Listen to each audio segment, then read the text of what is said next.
There are danger signs in the Sahara Desert. The Pentagon believes this desolate place may be the next Afghanistan, a safe haven for terrorists plotting attacks against the West. I guess we're going to follow that white arrow, right, Bill? Past roads, past any other sign of civilization, we came upon a small military camp where the American and Algerian flags fly side by side. It was about a mile from here that we met Captain Mike. He's a Green Beret, a member of the U.S. Army Special Forces, the elite troops that represent just 2% of the Army. Their ability to go covert is critical to their work, so we are not allowed to use Mike's last name or show him and his men unless their eyes are covered. Same as yours?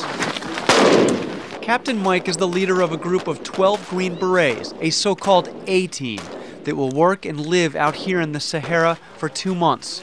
Just a week before arriving here, Mike took his team on military exercises in the German Alps, doing commando drills on skis and living in a snow cave. Here in the Sahara, he's working with a team of Algerian special forces. Mike and his team are the first U.S. soldiers to conduct military exercises in Algeria since the end of World War II.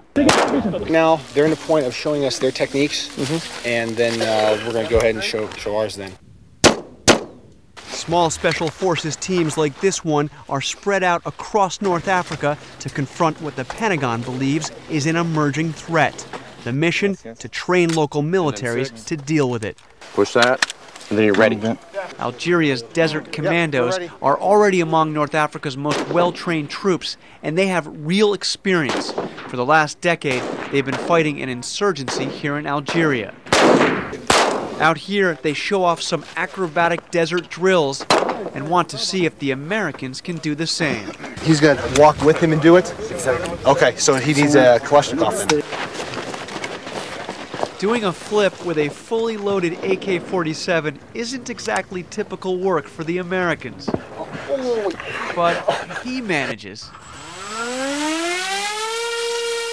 The U.S. is also sharing some American technology, showing the Algerians the Raven, the smallest unmanned aerial vehicle used by the U.S. military. All right, it looks a little bit just like a model airplane. Pretty much. But you've got a couple cameras here, right? Yeah, we've got, right now we've got the day camera set up where we've got a front and a side view.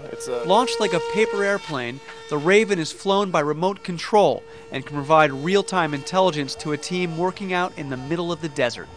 Critics of this program say that it's a waste of money and a waste of the time of America's special forces. They say there simply is no terrorist threat out here in the middle of the Sahara Desert. But Pentagon officials point to the case of Amari Saifi, known as the Bin Laden of the Sahara.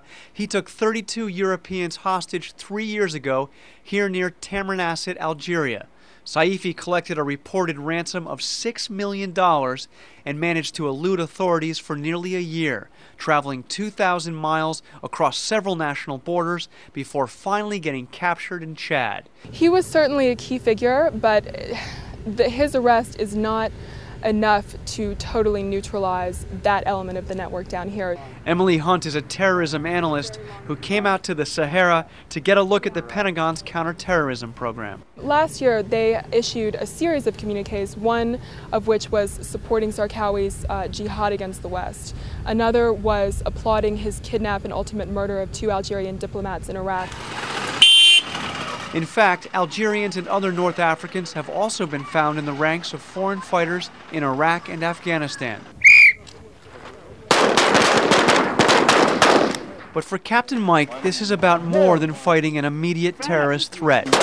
It's about making friends in a country that is 99% Muslim and has had historically chilly relations with the United States. What the hell are you guys doing out in the middle of the desert?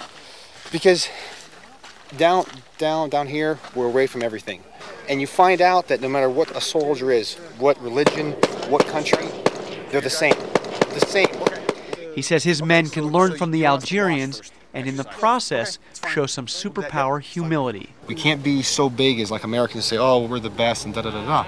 No. Hey, a man's a man, a woman's a woman. You gotta learn from everybody. And in a world where terrorists are looking for new hiding places, it doesn't hurt to have a few friends out in the desert. Thank you, my brother. This is Jonathan Carl for Nightline in Tamanrasset, Algeria. Yes.